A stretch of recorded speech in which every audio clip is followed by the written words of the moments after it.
GTN Radio. Hear the difference.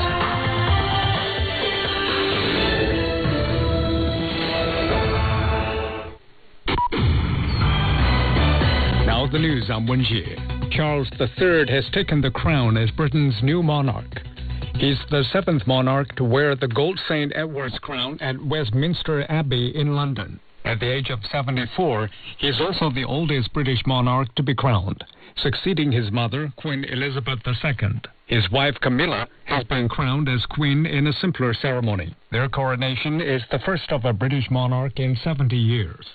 Visiting Chinese Vice President Han Zheng attended the coronation ceremony of King Charles in London. Robin Dwyer has more. Inside, amongst those 2,200 invited guests, was China's Vice President, Han Zheng, and he conveyed to King Charles, President Xi's sincere congratulations and good wishes to him and to the people of the UK.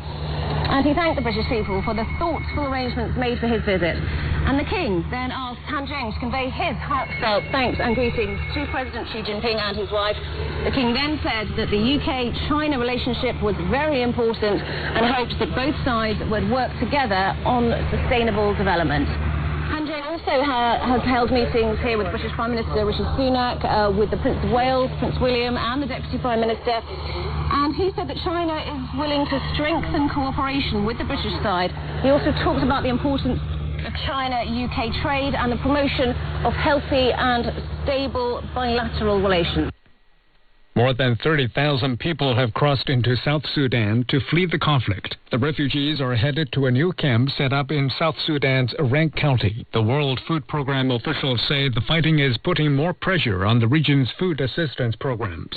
According to the UN, 100,000 people have fled Sudan into neighboring nations. Conflict there has also hindered the delivery of food aid. Chinese Premier Li Qiang has met with International Olympic Committee President Thomas Bach in Beijing. They discussed the importance of the IOC in promoting world peace and human civilization, and China's commitment to sporting development. They also highlighted the success of the Beijing Winter Olympics and the participation of 300 million people in ice and snow sports. Both sides expressed their willingness to oppose the politicization of sports and make greater contributions to the Olympic movement. Russia is standing firm in its accusations that Kiev and Washington were behind this week's drone attack on the Kremlin. Both Ukraine and the U.S. have denied their involvement. Dasha Chernyshova reports from Moscow. Moscow says it knows that the U.S. is behind the drone attack on the Kremlin. It says Kiev launched drones to assassinate President Vladimir Putin, but it was Washington that ordered the attack. Both Ukraine and the U.S. have denied involvement. Russian Foreign Minister Sergei Lavrov called that lies and promised a response. It was clearly a hostile act.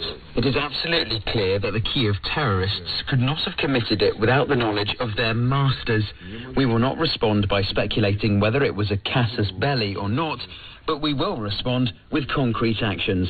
Russian Defense Minister Sergei Shoigu on Friday gave orders to pay extra attention to supplying troops with weapons and equipment. He was not present at the Security Council meeting, where President Vladimir Putin discussed issues related to the preparation for next week's annual Victory Day parade.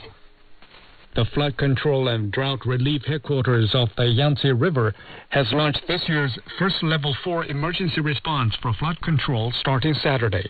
The emergency response was activated to cope with rain-triggered flooding in the basin of China's longest river, the Yangtze. Since Wednesday, heavy rainfall has affected several cities in Jiangxi province, triggering water level warnings at many small and medium-sized rivers. China has a 4-tier flood control emergency response system, with Level 1 representing the most severe response. China's Ministry of Education says the country has created over 2.5 million new jobs for college graduates this year via an employment promotion campaign. The ministry launched the campaign last November with over 2,400 universities and colleges participating. The campaign required provincial-level education authorities to help bridge higher education institutions with enterprises.